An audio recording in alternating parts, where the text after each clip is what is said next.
నా పేరు doctor CL Venkatrao.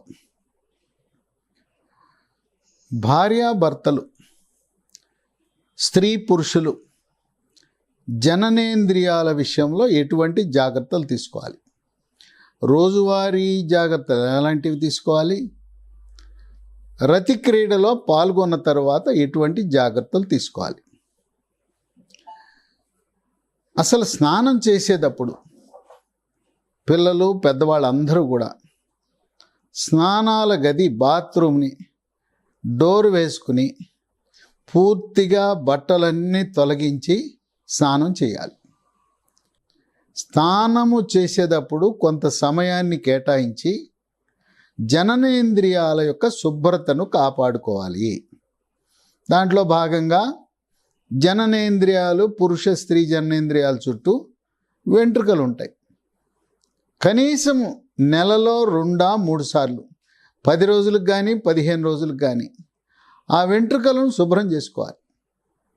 పొడుగు ఎక్కువ ఉంటే పొడుగు తగ్గించడానికి ముందు కత్తిరి ఉపయోగించి, తదుపరి మనం రేజర్ను ఉపయోగించి అక్కడ వెంట్రుకలు తొలగించుకోవచ్చు.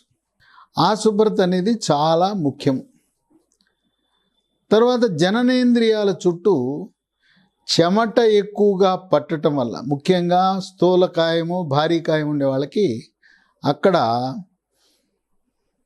రాపిడి, ఒరిపిడి లేదు ఫంగస్ అని అంటారు. ఈ ఫంగస్ వల్ల దురద ఉంటుంది. గోకితే పుండు పట్టడం, లేకపోతే చర్మం నల్లగా అయిపోతుంది. చర్మము నల్లగా కాకుండా చూసుకోవాలి. దీన్ని రింగ్ వామ్ అంటారు, తామర అంటారు. ఆ గజ్జి తామర మనము గాలి తగలిపోవటం వల్ల అలా వస్తూ ఉంటుంది. ఇక ఆఫీస్కి వెళ్ళే సమయంలో అండర్వేర్ ధరించవచ్చు. ఆఫీస్కి వెళ్ళే వరకు కూడా అండర్వేర్ అవసరంలా, పురుషులకు స్త్రీలకు అవసరంలా. వెళ్ళి రాగానే, ఇంటికి రాగానే, ఆఫీసు 6 గంటలు 8 గంటలు ఆఫీసులో కూర్చున్నప్పుడు అండర్వేర్ వేసుకోవాలి. ఇంటికి రాగానే తీసేయాలి. తీసేస్తే చక్కగా పురుష స్త్రీ జననేంద్రియాలకి అక్కడ గాలి తగులుతుంది. ఆ గాలి తగలటం వల్ల ఆరోగ్యకరంగా ఉంటాయి. కొంతమంది పురుషులకి పురుషాంగము ముందు ఉన్న చర్మము వెనక్కి రాదు. ఎవరికైనా కూడా 10 సంవత్సరాలు దాటిన పిల్లలందరికీ కూడా పురుషాంగము పైనుండే చర్మము వెనక్కి లాగితే పూర్తిగా వెనక్కి రావాలి. అలా రాకుండా ఉంది అంటే అటువంటి వాళ్ళు సుల్తీ చేయించుకోవాల్సిన అవసరం ఉంటుంది. సుల్తీ అంటే సర్కంసిషన్. అది మంచిది కాదు. ఈ చర్మము పూర్తిగా వెనక్కి రాకపోతే అక్కడ కొన్ని రకాల ప్రత్యేకమైన ద్రవాల ప్రభావం వల్ల భవిష్యత్తులో క్యాన్సర్ రావచ్చు. తర్వాత మూత్ర విసర్జనలో కూడా సమస్య. ఇంకోటి ఏంటంటే చర్మం పూర్తిగా వెనక్కి రాకపోతే రతి క్రీడలో పాల్గొనటానికి కూడా సమస్య.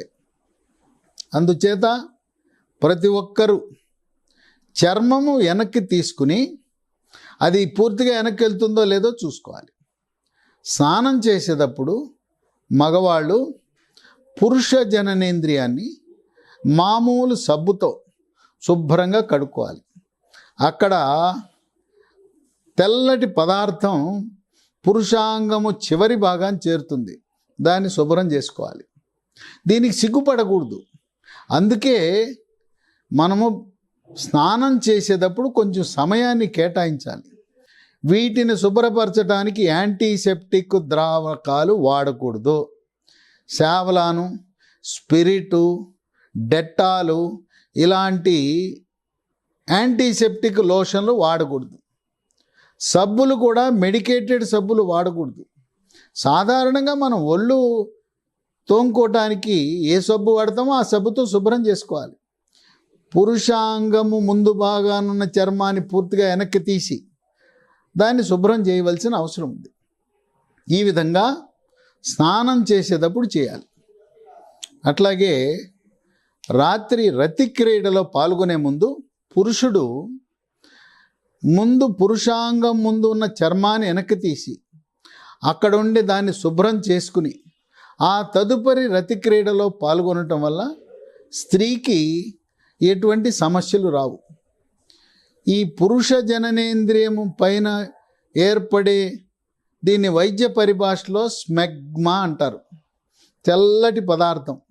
ఈ తెల్లటి పదార్థము రతి క్రీడలో పాల్గొన్నప్పుడు స్త్రీ జననేంద్రియము యోనిలో వెళ్ళటం వల్ల గర్భాశయ ముఖద్వార క్యాన్సర్లు వచ్చే అవకాశం ఉంది. అందుచేత పురుషుడికి ఏమీ సమస్య ఉండదు, దానివల్ల స్త్రీకి సమస్యలు వస్తాయి. పురుషుడు కూడా ఈ చర్మం వెనక్కి వెళ్లకుండా అక్కడ ఆ తెల్లటి పదార్థం లోపల ఉండిపోవటం వల్ల పురుషుడికి పురుషాంగ క్యాన్సర్ వచ్చే అవకాశం ఉంది. కనుక ఈ రోజువారీ శుభ్రత చాలా ప్రాధాన్యతతో కూడుకుంది. ఇక రతి క్రీడ, పిల్లలు కావాలనుకునేవాళ్ళు భార్యతో కలిసేటప్పుడు భార్యని వీపు మీద పడుకోబెట్టి మరి నడుము కింద ఒక దిండు పెట్టాలి. నడుము కింద ఒక దిండు, ఒక 2-3 అంగుళాల దిండు. పిల్లలు కావాలనుకునేవాళ్ళు రతి క్రీడలో పాల్గొన్న తరువాత భార్య వెంటనే లేచి బాత్రూమ్కి వెళ్ళి శుభ్రపరుచుకునే ప్రక్రియ చేయకూడదు.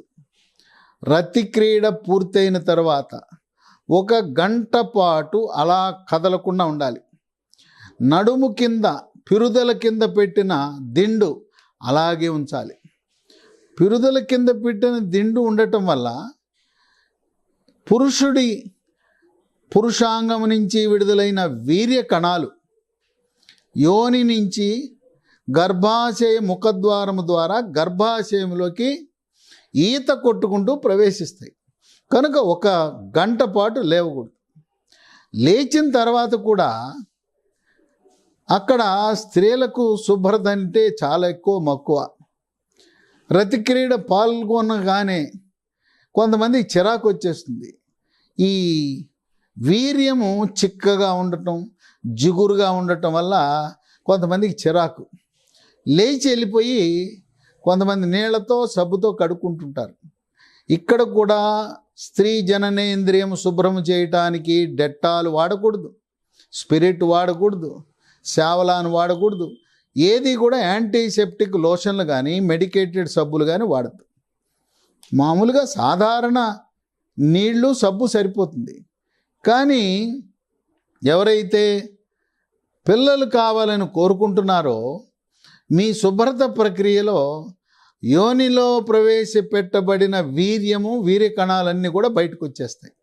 కనుక కొంతవరకు శుభ్రత మీద రాజీ పడాల్సిన అవసరం ఉంది. కనీసం 3-4 గంటల పాటు నీళ్లతో కడుక్కోవటం అనేది చేయొద్దు. ఇక పురుషుడు రతి క్రీడలో పాల్గొన్న తర్వాత పురుషాంగాన్ని నీళ్లతో కానీ సబ్బుతో కానీ కడుక్కోవచ్చు. కొంతమందికి మహిళలకి తెల్లబట్ట అవుతుంది. ఈ తెల్లబట్ట షుగర్ ఉన్న వాళ్ళకి ఎక్కువ అవుతుంది, లేదు షుగర్ నియంత్రణ సరిగా లేని వాళ్ళకి తెల్లబట్ట అవుతుంది. ఆ తెల్లబట్ట ఉన్న వాళ్ళకి దాని ప్రభావం పురుషుడికి కూడా వస్తుంది. స్త్రీకి యూరిన్లో ఇన్ఫెక్షన్లు ఉంటే పురుషుడికి కూడా వచ్చే అవకాశం ఉంది. ఈ నెలసరి సమయంలో రతి క్రీడలో పాల్గొనటం వల్ల ఎటువంటి సమస్య ఉత్పన్నము కాదు.